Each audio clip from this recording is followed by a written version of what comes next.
How's it going, guys? Welcome to the FM Dugout, and today it's time for something a little bit different. So, if you don't live in the UK, you may not know that Rangers are just about to, or maybe by the time this is on my channel, appoint Pedro Caixinha as the new permanent manager, taking over from Mark Warburton, who left in February. And, well, I decided to run a little experiment. So I've done simulations on the channel before, and I wanted to try and do it here because a lot of Rangers fans at the moment are a little bit wary over the appointment of a manager that hardly anyone knows of. So I want to see how Pedro Caixinha does over the course of 5 seasons, since Celtic are already on 5 in a row at the start of the 2016 season. Obviously it can't start it in March 2017, otherwise I would have done if I could have done an exact replica of how things are in real life.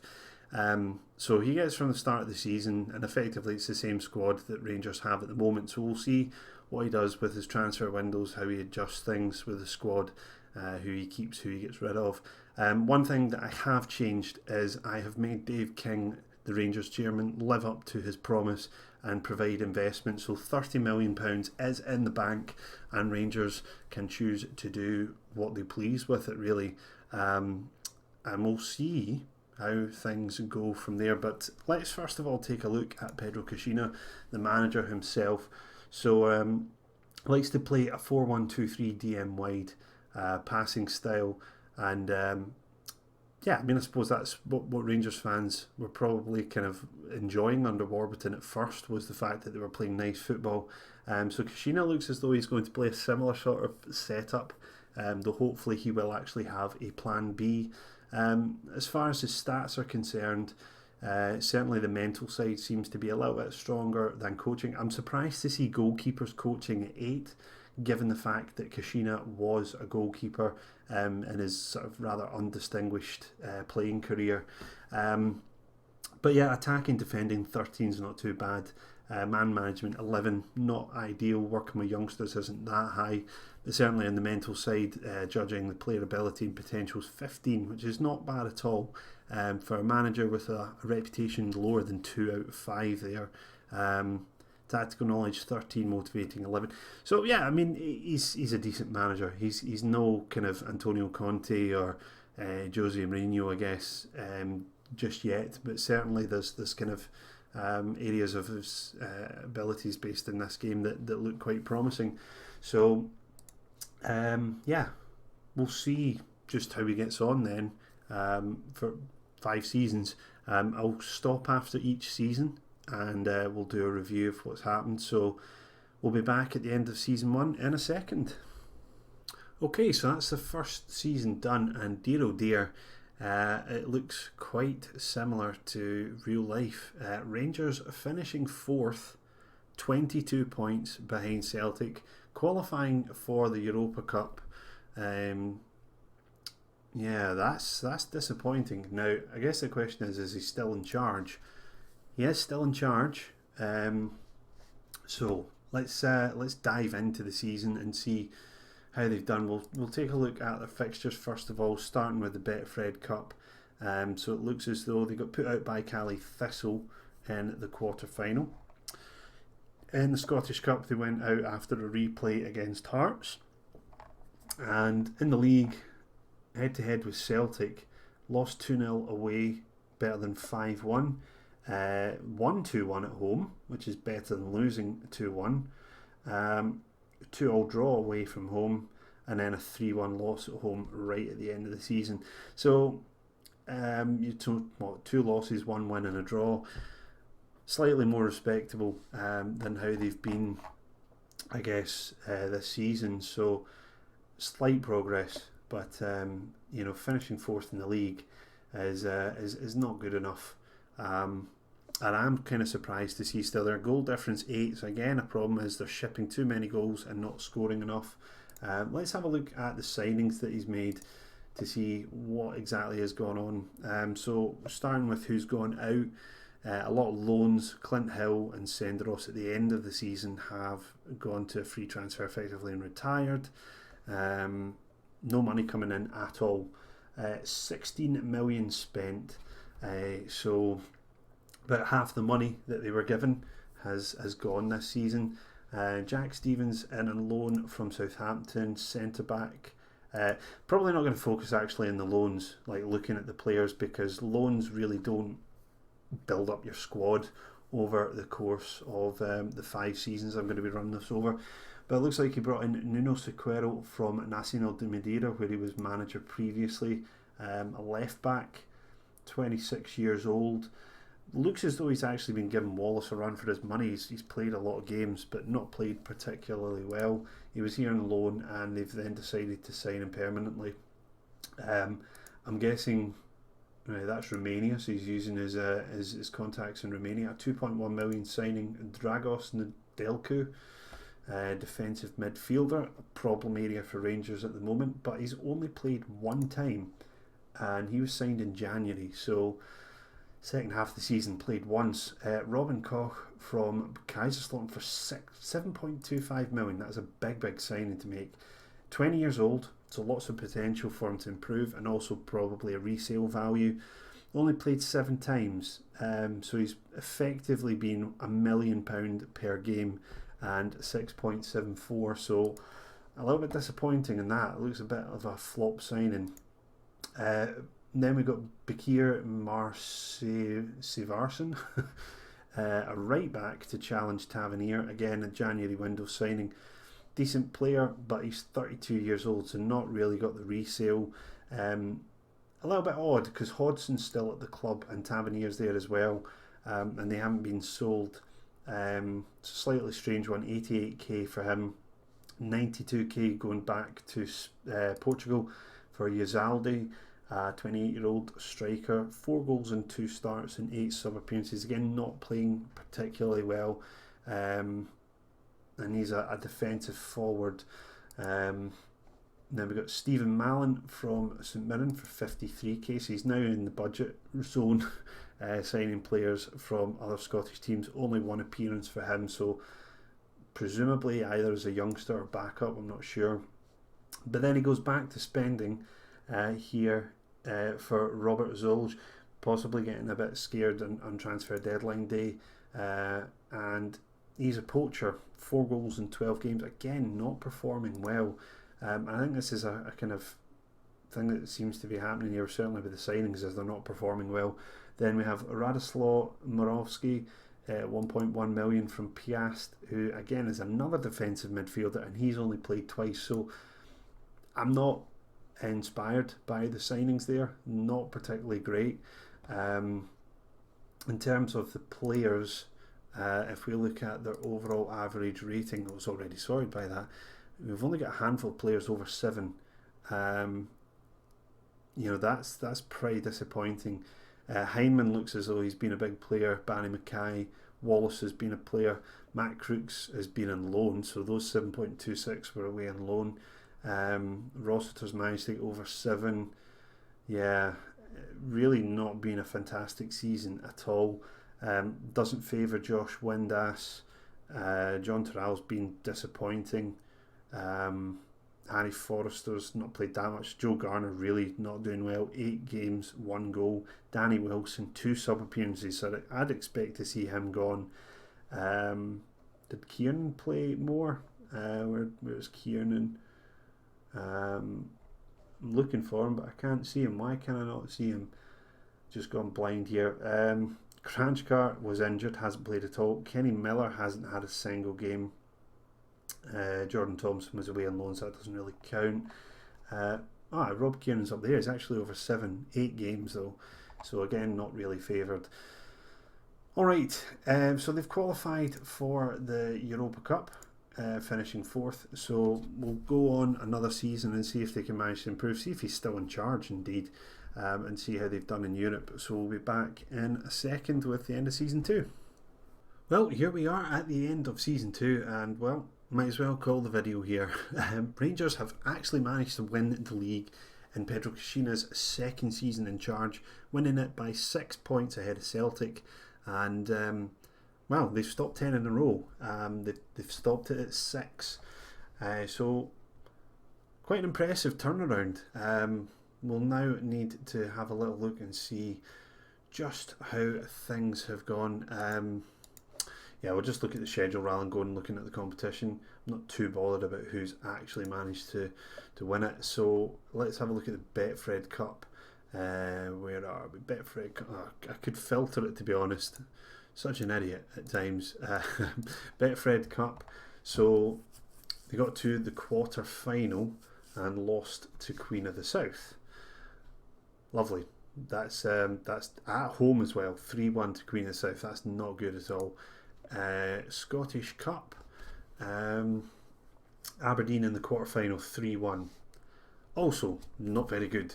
So it doesn't look like he's managing to do well in the cup competition. Certainly in the first two seasons, he's been put out in the fifth round by Hearts, then the quarter final by Aberdeen in the Scottish Cup, and the Betfred Cup quarter final against Inverness and a quarter final again. So he hasn't actually managed to get beyond the quarter final in any of the competitions yet.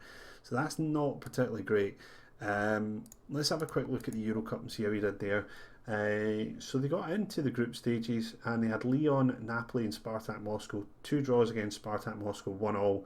And then the other games losing without conceding, so not a great performance.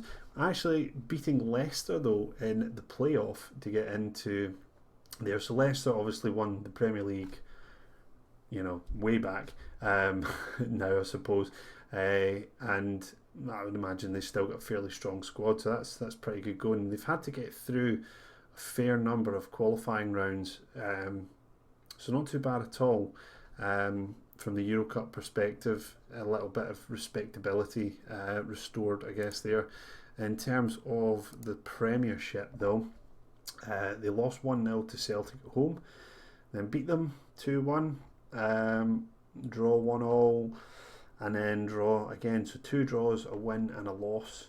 So coming out evens with them, and that potentially is why they've managed to win the title, and they've just managed to get better results against other teams. But there's a good run, looks like, over the kind of winter period, only losing to Hearts 2-1 and then restoring the winning run.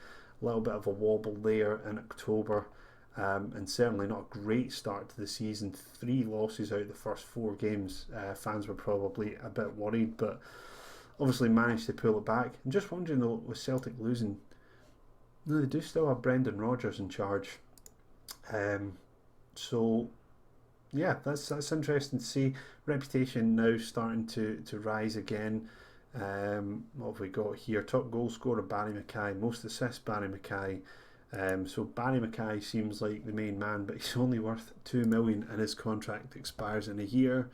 Let's take a look at the signings now that have been made. Has that been what's made the difference this year? So leaving, no money coming in, and who have we got? Have we got any kind of players? Rob Kiernan has left the club. Has he disappeared? Rob Kiernan has now disappeared. He hasn't retired, but he's vanished.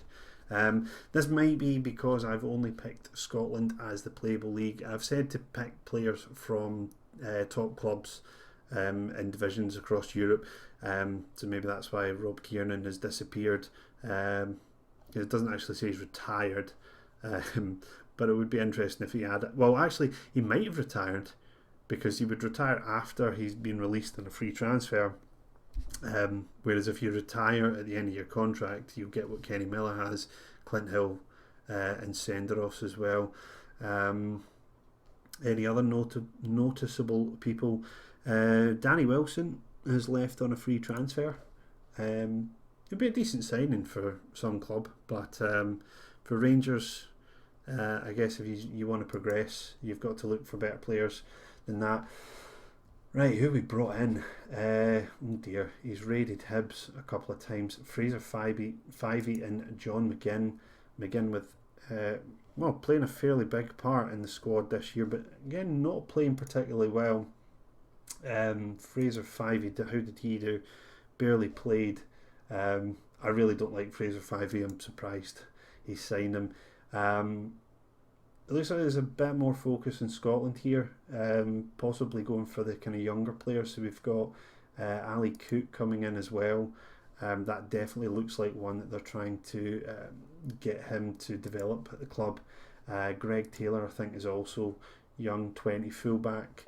So yeah, they're kind of setting the foundations down. In terms of the bigger signings, we've got Mark Beavers coming in from Bolton, 28-year-old centre back. 7.22 in Europe, 7.1. He's not played a great deal. Maximilian Wittek from, I'm not sure who München Lions are meant to be. München 1860 maybe, I don't know. 3.7 million for him. Another left back. He's played a lot, so I'd guess Wallace has been kicked to the side a little bit, and he's played pretty well. So a decent signing from there. Then we've gone back to Romania again for Bogdan Teru, central defender once again. So this is, you're starting to see why Danny Wilson that had been left out. So Caixinha has brought in his own preferred players. Then Marc-Andre Schmerbock from Sturm Graz. A left-sided midfielder. I suspect they'll be playing him as the attacking midfield if that's the formation he's gone with. Hasn't really played, so that one again, another player that signed for over $1 million and really isn't playing. A couple of loans, Abdou Diallo from Monaco and Pablo Mafio from Man City. And did these guys play a big part? They did. 7.6, that's a big rating for a 20-year-old. 38 appearances. Diallo on loan from Monaco, 7.46 again. So these loan signings seem to be really good. Then we got those ones. I mean, all of these were in the summer window apart from 3 in January. Shilina from Man City as well, attacking midfield right. He played a fair amount, didn't play quite as well. Loan signing from Sporting with Leandro Tipot. Left-sided midfield. I'm guessing he played more than 28. It's a bit short-sighted. You signed someone, who was it, Schmerbock, was it? Signed him to play left mid, doesn't really play him, and then signs somebody else a couple of months or 1 month later. That seems like a panic buy at the end of this summer window.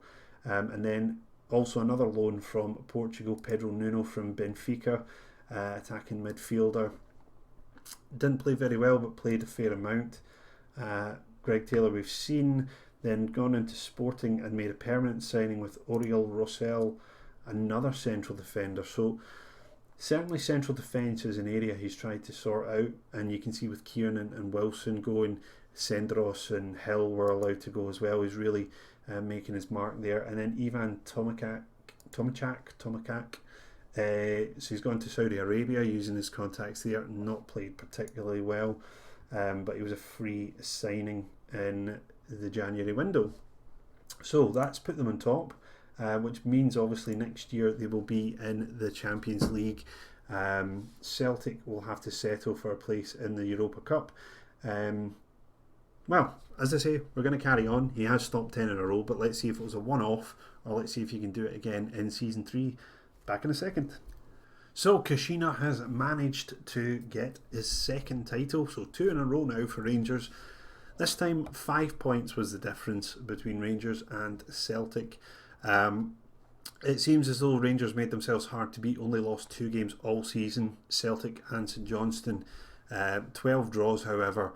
If they could have turned those draws into wins, they would have won by much more. Celtic suffering a number of defeats, 2 to Rangers there as well, 2 to Aberdeen, just underperforming. Is Rodgers still in charge? Rodgers is still in charge. So yeah, that's not too bad. Not too bad at all for Caixinha. He is still in charge.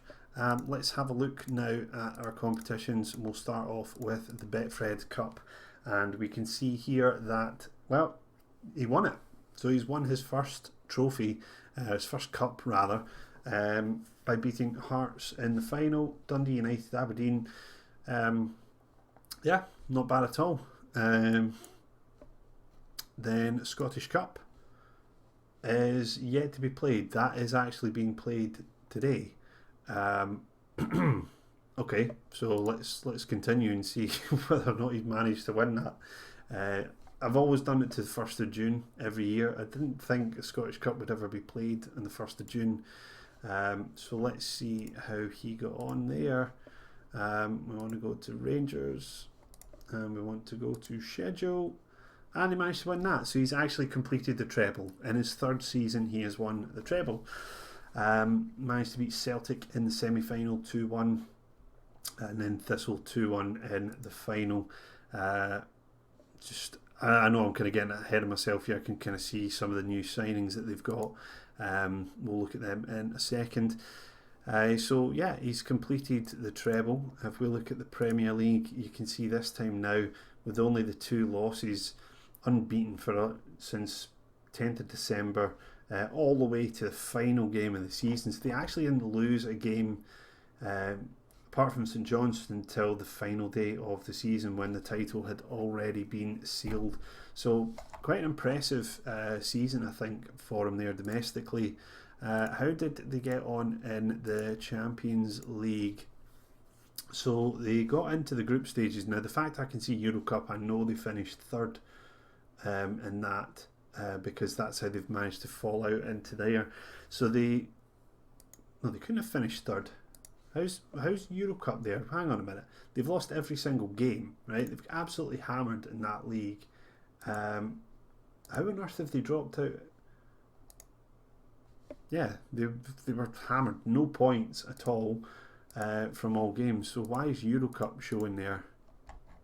Okay, so I've called that wrong. I don't know why Euro Cup's there.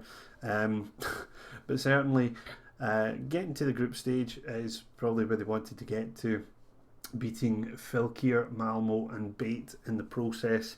Not a particularly challenging route to the league stages. And then obviously just getting humiliated, only scoring 2 goals in the process. One to forget, I think, there for Rangers. So anyway, let's have a look at the signings and see what is taking place this year. So obviously we've got the ones from last season at the top there. Sold Stephen Mallon to Hibs, recouping some of the money, not a lot. Jack Alnwick, Warburton's last signing, permanent signing as Rangers manager, has left to Ross County. Waghorn has gone away on a free transfer. Now Ryan Hardy away on a free transfer. Fraser Fivey has gone back to Hibs. Who else have we got? So Bakir Marsevarson has left. Wallace has gone. Tavernier, Hodgson, Forrester. So we're actually starting. Barry Mackay's left. I'm surprised to see he let Mackay go. Nuno Sequeira's gone as well. Yeah, quite a big list of players that have left, but still 190k is not a lot to take in. But this year he's only spent 875 and he's managed to win the treble, very much relying on loans, and it looks as though he's going back to Portugal a little bit more here. So permanent signings, we've got a right back, so obviously 53 games there. This guy is the man that's replacing Tavernier. Fabinho from Firenze, a Portuguese central midfielder, more attacking, 22 games there. Not played particularly well. I suppose the outlay isn't really that much, so that one's okay. Then Porto for Hernani, 27, 2.4 million value. Played not that many games and done okay, I guess. But stat-wise, certainly seems to be a very good player. We'll see how that progresses, I guess, over a season or two. Ben Arfa signing from Arsenal. Not Arsenal at all. From a free transfer formerly of Newcastle. Now 32 years old. Still got it technically. Physical's dropping off a little bit. He hasn't really been played that much. Not a major player. The reason why I'm saying Arsenal is because of the player underneath on loan. Free transfer there. Misak Jew. I don't know what that one really is all about. I guess just because he's a quick winger. He's played sparingly, so it's obviously a developmental one. Then we've got another free transfer here, Balaz Magyeri, goalkeeper, and it looks as though he is back up. He hasn't been playing this season at all, and then some more loans brought in. So it's again, it's kind of underwhelming, I guess, and he's let a lot of players go. So it'll be interesting to actually see over this summer window who he brings in, because we're in June at the moment. There's a lot of signings that will be made later on in this month, July, and then August. So we'll see how they get on in the next season. But certainly, as far as things are concerned in the league, he's now he has won it twice. This isn't just, I guess, because the season hasn't finished. So yeah, he's managed to win it twice. He's won the treble, doing not too bad. So we'll skip on now to the fourth season and see how he's got on there. So that's now 3 in a row for Caixinha, an 11-point lead, enough to take the title for Rangers. And this year they managed to lose 4 games. So they've won 2 more than last season. They've lost 2 more.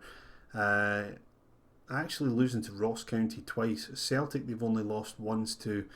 So again, head to head against Celtic, doing fairly well. So yeah, 3 in a row. Pretty good going from him. We'll take a look now, I guess, at the schedule and see how they got on in all competitions. So we'll start with Betfred Cup. Quarter-final loss to Aberdeen, so unable to win his second treble. Scottish Cup, quarter-final to Raith. So obviously the third season was not a fluke, but certainly everything went his way. As far as the league was concerned, bad start, I guess. A couple of wins, then 2 losses.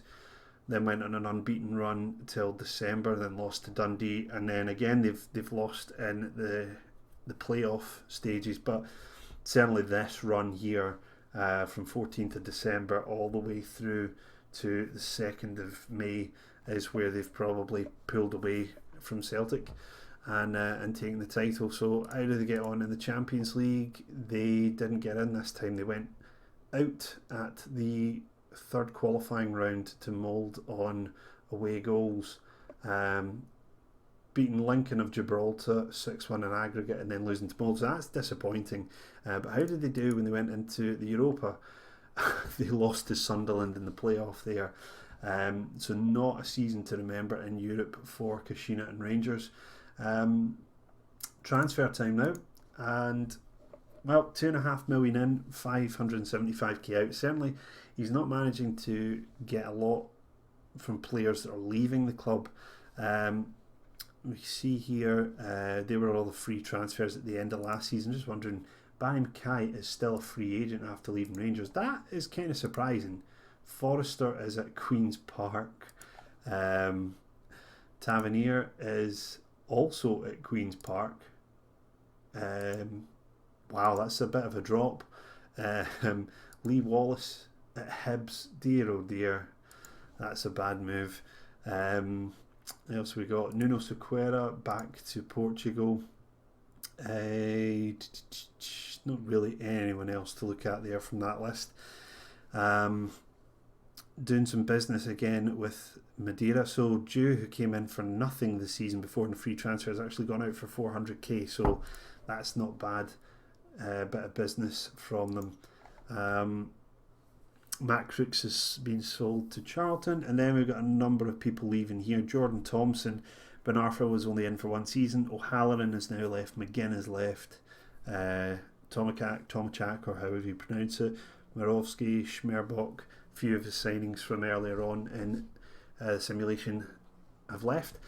Who's come in?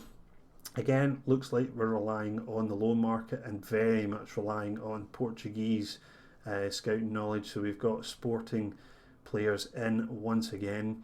Another signing from Ferenz, a regen, this time 18 years old. Looks, stat-wise, looks fairly good, only worth 18k. Definitely a developmental player. Who we signed on a free transfer? Kevin Morales has signed, now 32 years old. Used fairly sparingly, not played that well. Muric has another goalkeeper that they've signed, and again doesn't look as though he's been played a great deal. João Carlos Teixeira One of the guys who I had hoped Rangers would actually try and sign when Porto got him in real life, and well, yeah, he's been used primarily as a sub by the looks of it and not played that well. Um, then we've got a 1.4 million signing from Eibar, Florian Lejeune, another central defender, and he's done pretty well for himself. Igor Varela has come in, who looks like a regen, and he's played quite a lot actually for an 18-year-old.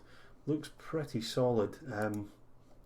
Possibly someone that they can look to sell on. That's quite a decent price.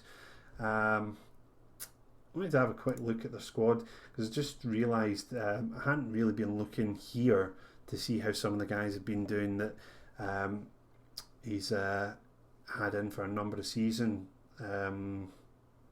like Robin Koch, to see how he got on. So 7.25 now up to 9.5. Not really. He has been improving a little bit, I suppose, and now this year 7.09 is a bit better. Rossiter still seems to be a solid player for the club. 24 games only. Not too many players playing a huge number. So you've got Maximilian Wotek, Fotheringham still number one goalkeeper, not being capped for England either. And yeah.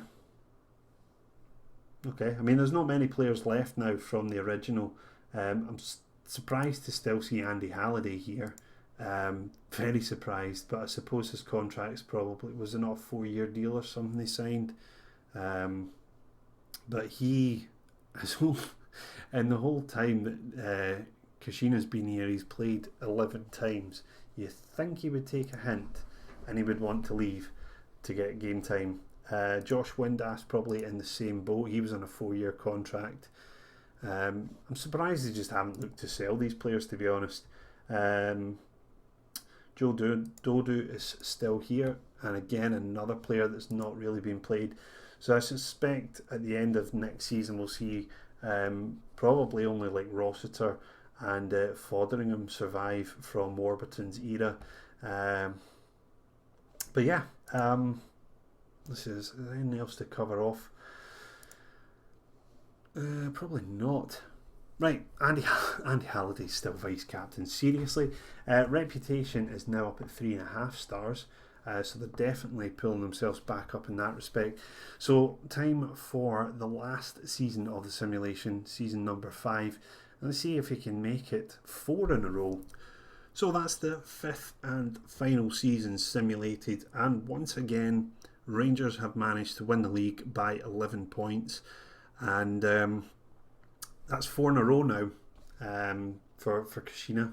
And certainly Football Manager is in to go by.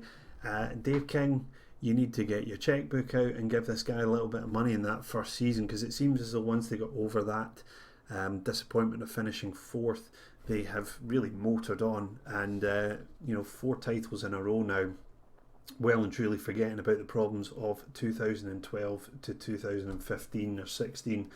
Now noticing as well, Celtic have got into the Champions League here, so it looks as though the coefficients have improved as well. Now Rangers are back in, and 2 teams are making it into the Champions League, so that's good for Scottish football as a whole. So let's see the schedule now and how they got on in the various competitions. So as ever, start with the Betfred Cup. Second round defeat to Aberdeen, not very good. Scottish Cup, they won it. They beat Celtic 3-1 in the final. So that's his 2nd Scottish Cup now in charge of the club, and that's not bad at all. So 2 Scottish Cups, 1 League Cup, 4 league titles in 5 years. It's not a bad return for a manager that not many people had heard about. In the league, what do we have? Celtic, they lost to them 2-0. I mean, again, this time they actually had a decent start. I mean, it's kind of been more peppered with bad results throughout the year as opposed to having huge spells of unbeaten runs. Drew with Celtic 2-0, drew with Celtic, beat them and then lost. So again, it's kind of fairly even. I think he's just been better in the other games against other teams, but more consistent than Celtic. Champions League, This time they managed to make it to the group stages without having to qualify. Monaco, Sporting and Man City, respectable, managing to beat Monaco at home, and then 3 draws, 2 of them coming away from home. And where did they actually finish? And they might actually have qualified for, they finished third. Only 1 point away from Monaco and nearly getting into the knockout stages of the Champions League. So not bad at all. That now then means that they did get to the Europa and they got put out in the first knockout stage, losing on away goals to CSKA Moscow. So I mean, 5 years in, that's not bad progress considering where Rangers were 10 years ago from this, I guess, or 9 years. Right, let's take a look. I'm going to actually have a look at the players. I actually realised one thing I never did was look at his tactics. Right, he is playing the defensive mid approach. So very similar to what Warburton was trying to do. Clearly a manager who here is able to actually do that. Player-wise, that's the senior squad. Wow, that's small. What is he doing? I guess a huge number of players have left this summer. So Wes Fotheringham, as predicted, has managed to make it to the end of the 5 seasons, as did Jordan Rossiter. Robbie McCrory has made it, Liam Burt has made it, but nobody else has managed to get through from Warburton's signings. So, right, let's have a look at the transfer history. Yeah, a big number of players have left there. 180k. So I mean, if now that we're at the end of this, we can go back. So 0, 190, 570. That's what, about 800k.